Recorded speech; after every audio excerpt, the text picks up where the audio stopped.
today we have come to Port Perry. I'm currently walking on Lake Scugog because it's all frozen. And we're going to see our friend Jasmine, who is a metal artist. She cuts patterns in metal with a plasma torch, among other things. That's just awesome.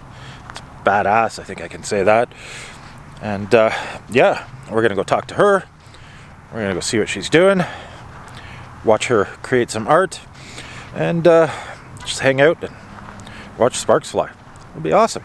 So, without further ado, let's have a look at Port Perry and go see Jasmine. Let's get into her. See you soon.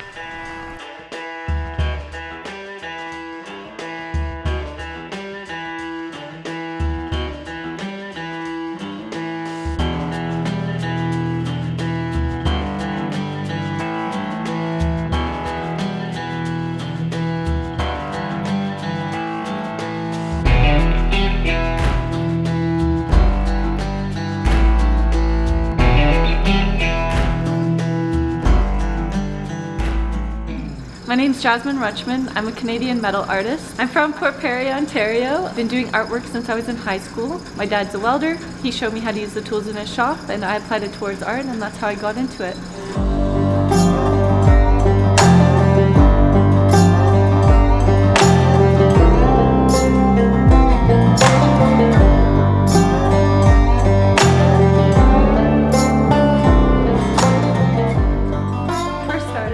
My dad was like, yeah, you're not using new material, go to the scrap bin and pick from there.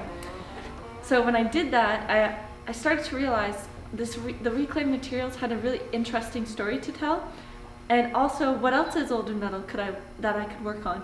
So I found saws, shovels, paint cans, wheelbarrows, oil tanks, and it went from there, just kept progressing. Anything old and metal that's not galvanized, I can work on and bring a second life to. One of the reasons my art is called Soul and Fire is because I find it really interesting that I'm able to look at a piece for what it is and also envision it for what it could be.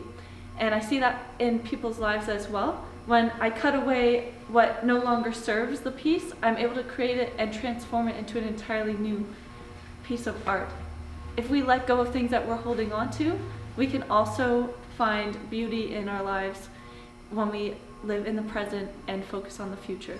So I use a handheld plasma cutter. It uses air pressure and electricity to cut through metal. It's similar to an oxyacetylene torch, but I like it more because there's no chance of explosion versus when you use the torch. But yeah, that's what it does. We have our ground here that we use. I have to connect it to every piece that I work on. Sometimes when I'm working with reclaimed materials, I'll have rust on there. I have to clean a patch off so I'm able to get a good connection. Yeah.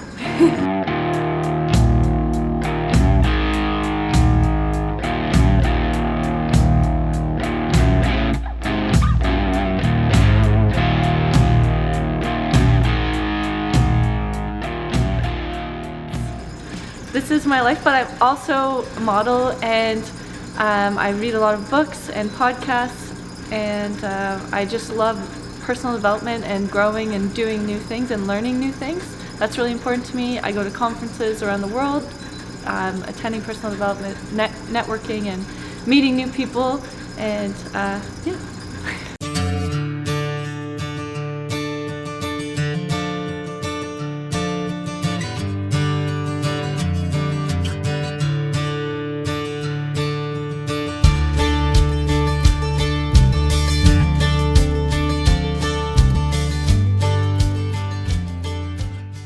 Called Married to the Dream. So as you can see, the way that I was interpreting what I've drawn is she's in a wedding dress. This is the Brooklyn Bridge. She has a decision to make whether to follow her dreams or not. In this, there's a bench, so it's like there's two different paths she could take, and it's whether she gets across the bridge and goes for it, or she stays back and just watches them fly by. And I think we all have choices we have to make in our lives to decide where we will end up and what our futures will hold, but it's ultimately up to us. And as this piece is called Married to the Dream, I think it's really important for us to dream and to go for those goals and have big things that we want to accomplish.